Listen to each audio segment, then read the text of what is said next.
Punjab assembly में 26 अरकान assembly के नाअहली रेफरेंस पर स्पीकर मलिक अहमद खान ने कहा है कि वो खुद आर्टिकल 62-63 के मुखालिफ हैं।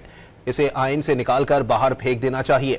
लाहौर में प्रेस कॉन्फ्रेंस से खिताब में कहा कि गलत बयानी पर वजीर आजम को नाअहल किया जा सकता है तो ऐवान में हंगामा करने वालों को क्यों नहीं।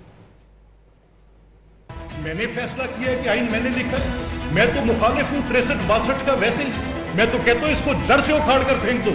क्या 184(3) में 184(3) के अंदर वज़ीर आज़म को घर भेजा जा सकता था? क्या मियां नवाज शरीफ साहब के खिलाफ जो केस था या यूसुफ रजा गिलानी साहब के खिलाफ जो केस था, तो तब कोर्ट ऑफ कॉम्पिटेंट ज्यूरिसडिक्शन वाली वो शिके, वो आईनी तकाजे, वो सब के सब पीछे रख के फेंक दे। मैं उस जजमेंट को पाकिस्तान की अदालती तारीख पर स्याह धब्बा समझता हूँ। क्या सिर्फ सईद खान खोसा पनामा केस की जजमेंट में ये लिखते हैं कि क्योंकि स्पीकर के पास 22 कौमी असम्बली के अरकान गए और उन्होंने जाकर कहा कि असेंबली में खड़े होकर ये जो बयान दिया गया है ये अलेजिडली इल्जाम के तौर पर ये मिस स्टेटमेंट है और आप इस पर उनको डिस्क्वालीफाई करें।